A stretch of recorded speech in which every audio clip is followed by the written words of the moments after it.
This is Wellness Unlocked, your space for smart, honest conversations about what it really takes to feel your best. We're your hosts, Sally and Maha, founders of a global wellness brand. And every single episode, we're going to bring you forward thinkers and innovators from the wellness world, those who can help you unpack the best in wellness tips. If you're ready to upgrade your life, then you're in the right place.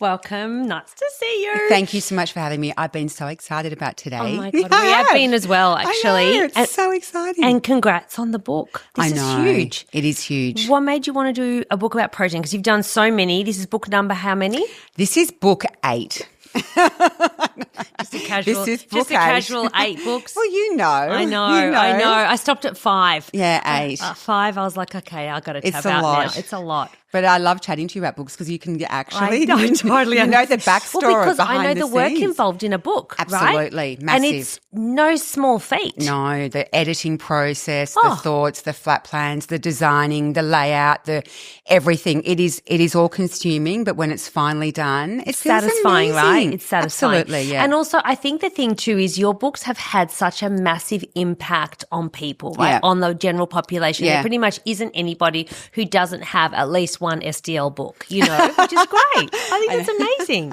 It you is. know? It's exciting. So yeah. why protein? I think what inspired me to do it really was just because proteins become so incredibly popular, there's a lot of misinformation out there. So there's people who aren't having enough, then there's people who are having the guidelines are sort of shifting, but as well with the popularity with protein, there's people having too much protein. So I would have patients coming in and talking to me just saying things like, you know, I want to get my protein targets and I want to have 5 steaks a day, and they'd be like, a 55 menopausal lady. And I'm like, well, you can't have that because of, X, Y, Z. So I think the reason why I wanted to was to really break through all of that, present some evidence-based information and give people the latest findings, the latest research, the facts, just really to give them something solid to hold on to know, because there is that difference between too much, like anything, too much, too little, you've got to find the happy medium. Yeah, correct. It's so funny, I think, too, now, because in wellness specifically, and we talk about this a lot, is that there is so much more noise now and so much more misinformation and so much more myth peddling, I think, than there used to be, say, 10 years ago when we started. There wasn't as much. What's for protein, do you think, the biggest kind of myth or misunderstanding that seems to go around? I think for protein, people think that they can just keep on having, they can protein load and they can keep on having, the more protein they have, the better. That's one of the things. And I think the popularity with protein also does really come with how it can help with weight loss. So that's an interesting one. Yes. So I truly believe the protein movement started around, if you think back, around 2018, everyone was keto obsessed and everyone kind of really realized, hold on a minute, if I avoid all the carbs and I eat mainly, good fats and some protein, I can lose weight. And it does help you do that. Then people realized, the keto diet isn't sustainable. It doesn't work with your social life. The total demonization of carbs, right? Correct. And I feel sad for carbs. Yeah, for I know. Poor carbs. I know. I've been trying to explain What's that sweet to people. potato ever done to you? Exactly. And I think off the back of that, I think people really worked out high protein diet, low carbohydrate diet was the key to success to getting to a healthy weight, right? Which is very true. It does really do that. And those kind of diets really work because you're still getting your nutrients, you're not malnourished, all that kind of stuff. But then people just went too hard with the protein movement. Yes. Then you look, all you have to do, and you would know this, you're a mum, you shop for food, you look at that supermarket, there's soya milk with protein, there's yogurt with protein, there's muesli bars with protein. And protein has a colour now. Yeah. Before I had the protein book, I didn't know this, but now the colour is black. So I was looking at soy milk. Yeah, I was looking at the soy milk the other day and it's now got a black face. And then I was looking at other things and I thought, well, that's really interesting. It's now even got its own colour. Really? Strong, black. Here we are, Muscle, present, makes muscle. you think fit. Yeah, clean. But isn't that so interesting though? Because that happens, I think, with every trend that we get. You then get every product. Like when we had, when everybody, even if they weren't necessarily gluten intolerant and gluten became the enemy, then suddenly everything wants to let you know this is gluten free, and it's like, yeah, but it's like a steak, so if it's going to be gluten free, but it becomes marketing, right? Absolutely. And I think like even when I look back at the word gluten free, I remember being at an expo and there was gluten free donuts there, and people were lining up for them, and I'm looking at it thinking, it's still a donut. But there are people, it is all that marketing that goes on. Yeah. And people, like even my kids came home and went, Mum, there's gluten-free donuts. And I'm like, it's still a donut. Yeah, I know. It just doesn't have the gluten. Yes, it's just, it's still got flour without gluten. Correct. But gluten-free was one of the biggest words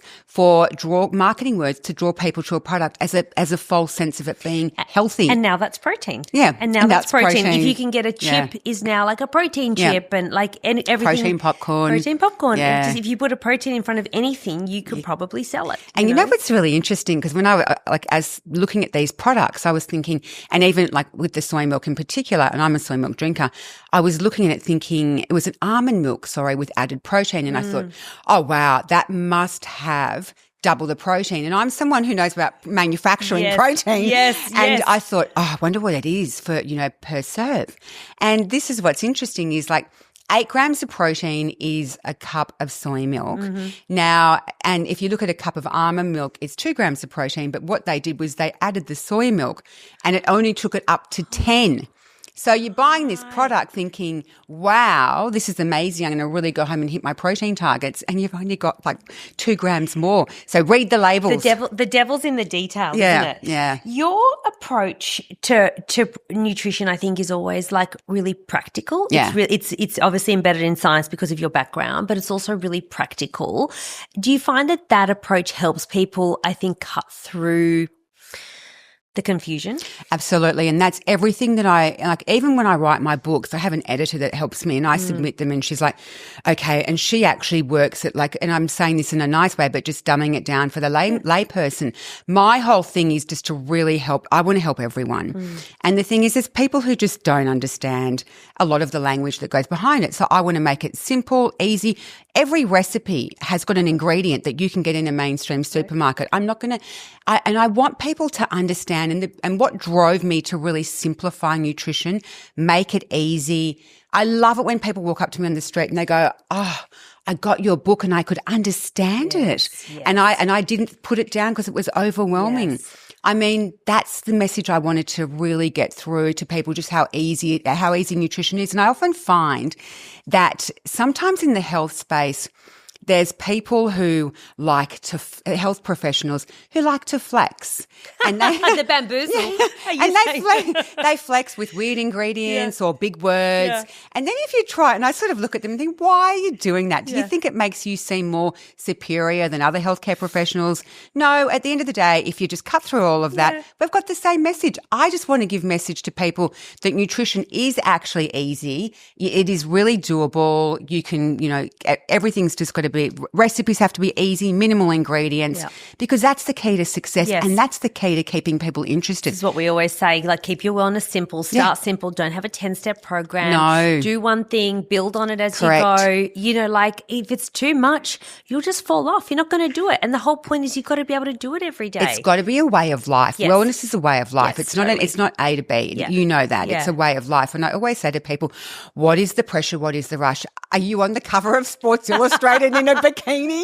Like, seriously, are you getting married? Are you in your bridezilla era? Like, what are we doing here? Let's just get healthy. This is a way of life, and there is road bumps along the way, like road blocks, and, you just work through them. And, and I always say to people, remember that when you're looking at just your wellness journey, often you're embarking it because what you were doing before was an abnormal health space because it drove disease. What we're doing in the wellness space is we're creating what is actually normal for people. Correct, See what I mean? Everyone's forgotten. Yeah. Let's break down protein. All right. So let's start with specifically like, what is protein? Why is it essential for our bodies? Okay. So protein is one of our 3 macronutrients, the others being fats and carbohydrates. It is essential. It is so important for us. So often when people think of protein, or historically, wouldn't you would think of like a gym bro, muscle, and you would think about it, proteins for muscle growth. Yes. Okay, so it plays a role in our enzymes, energy production, immunity, fluid balance, neurotransmitters, structural support, muscle growth, muscle maintenance of muscle, growth in general. What else can it? Tissue repair, transport. I feel like I could have covered them all. There's like 12 really, and if you think of all that, essential, yeah. those functions, Yes. you know, it just, and also there's other elements to protein, of course, like I mentioned, it can do things like help you feel full, help you feel satiated, which in turn helps put us in a good mood too. Yes. So it is amazing for that. I think it also, when you have protein in your diet, it gets rid of all that food noise. So you can see. What about protein needs depending on like age and gender? Like what do people need to know? Okay, so I always look at protein like a dial. And I always say to people, a great way is to, you start off, and it's all protein's relative to our weight. So we're all very different in our protein. Activity level? Activity level, definitely. Okay. Like, if you're doing full-on weights in the gym. But that, I always sort of pair the weights up in the gym. You kind of meet the same protein requirements as you would when you're around 40, when you're getting what's called sarcopenia, muscle loss. Like, none of us will hide from that. Doesn't matter how much money you've got, you are going, unless you're working out in the gym, you are going to get muscle loss. And you look at older people and they look like, you know, I always look at them like an M&M because they're like, you know, you remember the M&M man? Yes, they've got into muscle, like sarcopenia. Yes. They're like round with like skinny arms and skinny legs. That's what sarcopenia looks like. So so when I talk about it being a dial, it's all relative to our weight. So I want to point out some of the new findings and research. Okay. But when you start off as an adult, so children need it for growth and development at minimum 1 gram to 1 kilo of body weight. Yep. And as an adult, minimum 1 gram to 1 kilo of body weight. And then what the guidelines have said is 0.75 to 0.8 is the recommended daily intake of protein per kilo of body weight. That is to avoid deficiency. I'm sorry. I'm not going to be on the cusp of avoiding. You want to be coming up. You know, I want like everything I want all the health benefits. I want to be at the top. Yeah. So when I was seeing patients come in and, you know, you look at those guidelines, and that's what I was taught in nutritional medicine a long time ago.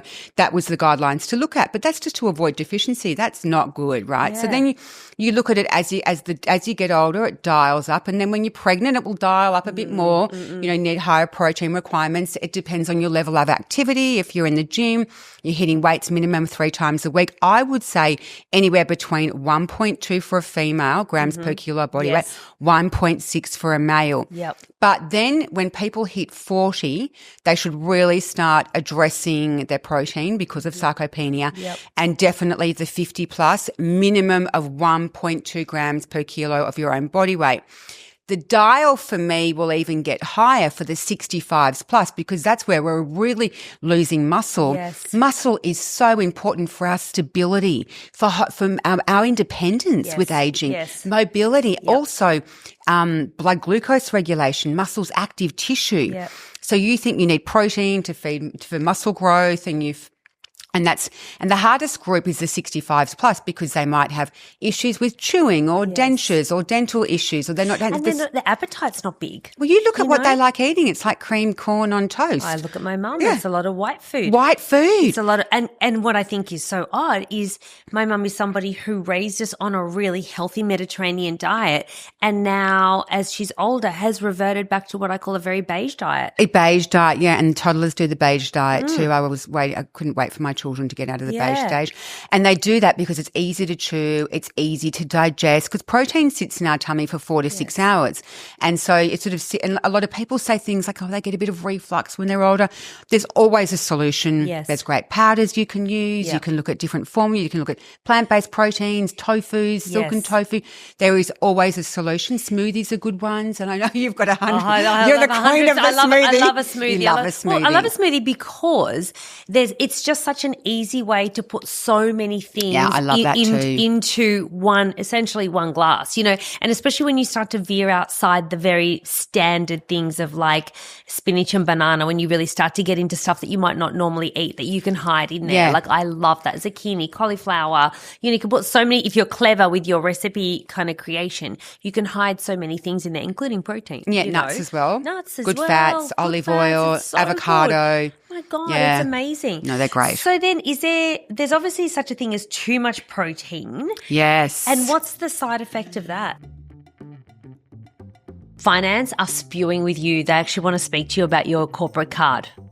Yeah, I love my corporate card. No, Why you would they be cannot- so upset? You cannot use it to go to Priceline, right? And just tap and buy I all the can. Swish. No, you And I cannot can and buy I Swish. do. You can get Swish. These guys can get Swish at Priceline. Me too, I can Yes, too. you can too, but with your personal card. You cannot use your corporate card and tap everywhere you go. Yes, I can go to 500 Priceline stores and I can tap at all of them with my credit card and my Sister Club card. I'm a Pink Diamond member. Oh, 500 Priceline stores. You can get Swish at any of them. That's right. Pretty impressive. Okay, get something for me next time. I will. Oh, this is the big thing, and this is another one of the biggest motivations for writing this book. So too much protein would be, and when I say that, I'm talking upwards of 2 grams of protein per kilo of your own body weight.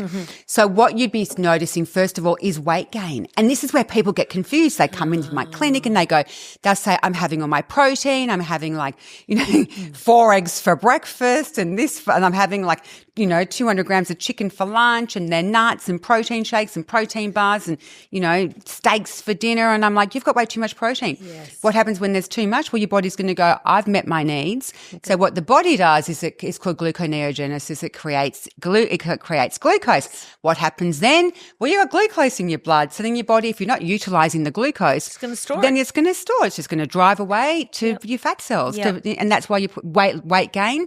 Another one, which is an interesting one, is constipation. So you're not getting, it's like people just aren't feeding. They've got too much protein. Then obviously they're quite full. They're not eating a lot of fruit and vegetables. The fiber's not there. Yes. Gut issues, gut dysbiosis can be another one. Dehydration is a huge one that I see because, protein, a lot of people. Draws water. Yep. Yeah. So it causes people and that's what I say to people. If you're doing all that protein loading, you're going to be well hydrated. They're probably the biggest ones I would see. And also the diet, when people protein load, the diet doesn't tend to be nutritionally balanced. So you can still start to see other nutritional deficiencies pop up, things like even just the little things like vitamin C deficiency. That's a different thing. Think of scurvy, like people. Scurvy. Remember scurvy at school? Yes. Did you study that in the first fleet? I was going to say, isn't that from the convict era? Who has scurvy now? I've seen people with scurvy now, and it's from the carnivore diets. They've got not supplementing, and you can start to see people. There's I've seen a little bit of a resurgence in that one, which is quite an interesting one. So that's wild. It is wild. The other one, which I found fascinating as well, which is, and it sounds so, it doesn't sound like a protein from too much protein, but all the acidity of protein causes that acid load. The body has to manage it right. So how the body manages it is, for a buffer, it draws calcium out of the bones. Right? Osteoporosis. Correct. Sorry, and the kidneys. Yes. I forgot about the kidneys. Yes. Kidney health. So we always talk about one of the things, say with super greens, like our greens powder, right, is because people have such acidic diets, right? And so it's so alkaline, right? And so one of the things we always say is most people don't get enough greens to offset the protein. Like you have the protein at the right levels, but you need to have enough greens. Most people obviously aren't getting enough in their diet or whatever. So we're like, you need this alkaline to balance all the acidity. Yeah. And also that can be why people get the reflux. Yeah. Right? Because they're like, it's so much acid in there, like sitting in there. Absolutely. And you think of it over a long period of time, osteoporosis. Yeah. Hip fractures. Yeah. You think of I look at women as well, especially when poor carbohydrates have been demonized and these women have just been living on high protein diets. And I look at them and I how are you going, where is your bones when you're 60? You look at all that kind of stuff. Is all protein equal? Because people are like, like which one? It'll be the most immediate question. I know.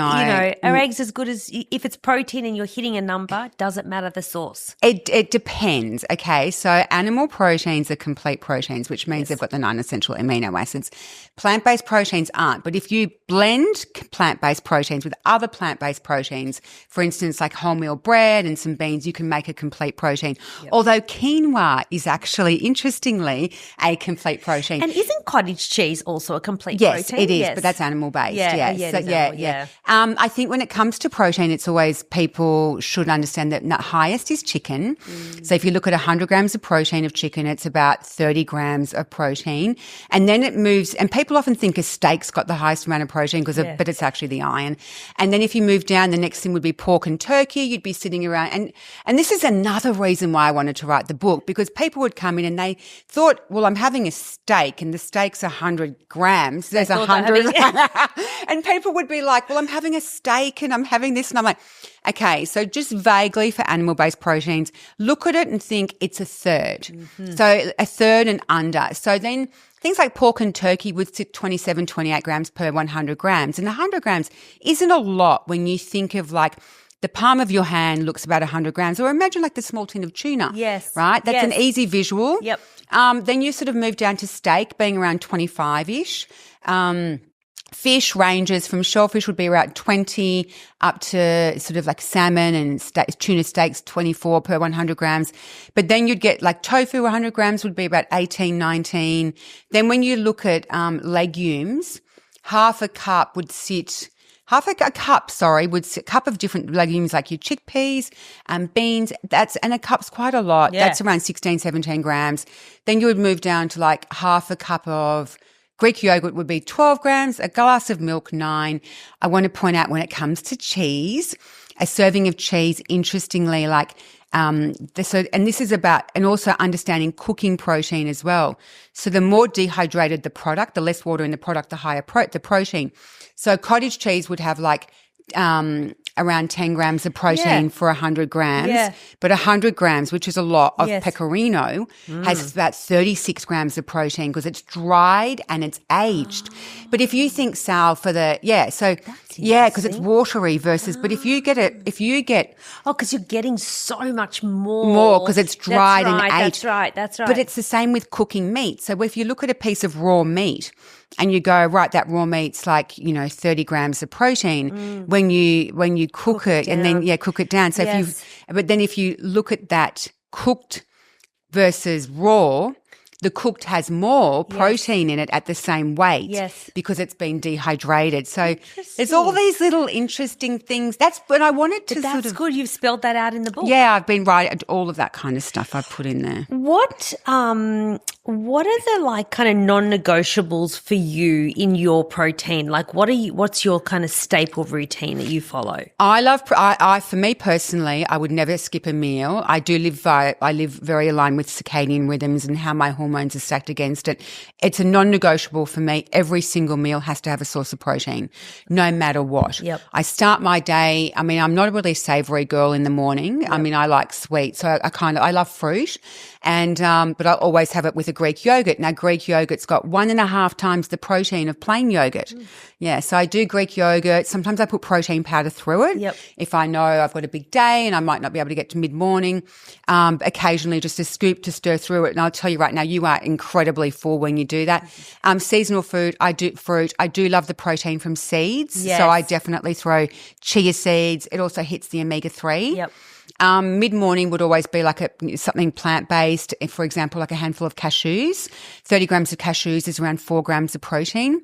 Lunch would always be some kind of protein, and then I would stagger it through to mid-afternoon. Probably most times a protein bar because I want to talk about your protein bars. They're so good. They're so good. It's such a good way to get a protein. Is that why you wanted to do it? Yeah. Such a good, clever way to get protein. Do you mind if I jump in? Yeah. Okay, yes. So tell me why you wanted to do this range. Yeah, okay. For years people have been coming into my clinic and because protein's great for weight loss, as I've mentioned, and they were showing me wrappers. And I'd be like, oh, no, don't have that. It's got artificial sweeteners. It's got this. It's got too many sugar alcohols. You're going to be bloating and flatulent and abdominal pain and, don't do that and don't do this. So I just decided, even in a flooded market, it was flawed. And I wanted something that was delicious, sweetened with monk fruit, no sugar alcohols, no artificial sweeteners, no artificial flavors. I wanted something that was satiating, got rid of the food noise, gave you a feeling of pleasure when you were eating it. You weren't eating it thinking you were eating through like a space food stick or something dry. Yes. Because that's what they tend to be. Yeah. That's why I love yours. Yeah. I'm going to open this one. Is that all It's right? my bestseller. Is that your one? I love this one. I love this one. Okay, that is my cherry ripe. I'm obsessed with this. Okay, that is my top selling, and cherry ripe is. I think it tastes better than a cherry ripe. I agree. It totally does. But I'm obsessed with it. Yeah, and I think a lot of it came, finding the right manufacturer, finding someone who could deliver the product that was amazing. So, look, a lot of work has gone, all too well, developing product, like had to be gluten-free, had to be gut-friendly, low carb, low sugar, delicious, everything. And it took a while to get there, to, testing and finding someone who could literally do that. But, delicious, like to me, if it's not delicious, I'm not going to do it. Yeah. Even like. But this is the thing, we always say this, right? You can have wellness that tastes good. You have to have, absolutely. Yeah. Like you have to, and you've nailed it. Thank you. I love this one. Thank you. I know. That's so good, that one. It's so good because it's also you're having protein on the go. Yeah. And you know what? I never leave home with. Always got throw them in my handbag. Great for traveling. Keep it in the car. Yeah. I also find like the protein. I find I need it the most. Besides sort of at the meals, it's actually in the in between. It's after. It's the 3 o'clock. 3 o'clock slump. It's like if I don't have it then, I call it like I'm like a wild woman at the fridge at 5 p.m. Totally. I will eat your arm if you're close enough to me. Like I don't care. You're going down. And that's why that is totally. And what's happening around then is we've cortisol, that wonderful hormone that wakes us up. That's dipping at 4 p.m. We're starting to kick in melatonin to get us ready with, as the sun's going down. And when we've got melatonin governing us, we're sort of relaxed a little bit. Correct. And you know what? I always say like the 8 a.m. Sally is very different to 8 p.m. Sally. They're two different people. Well, I don't know that because I don't live with you. 8 p.m. Sally definitely needs to have had a full meal so that she's like friendly to you. Yeah, exactly. And it's very different. And I always say to people, that's our circadian rhythm and that's how our hormones are stacked against it. Yeah. So fascinating. So true. Yeah. It's so good. Yeah. So is there a particular time of day where protein matters most? I know we spoke about 3 o'clock. Yeah. Like, but when people start to get worried about, like, should I have it in the morning? Does it matter? Like, can you have all your protein in the morning, for example? If you're trying to hit a target, can you be sneaky and go, do you know what, I'm going to have a massive dinner with all the protein, or do you have to spread it? I would 100% recommend spreading it throughout the day because you will stay satiated, which is one of the best things about protein. You will stick to your health goals. You'll have like a slow release of energy throughout the day. Yep. You won't be getting any glucose spikes. Yep. You'll be in a good mood.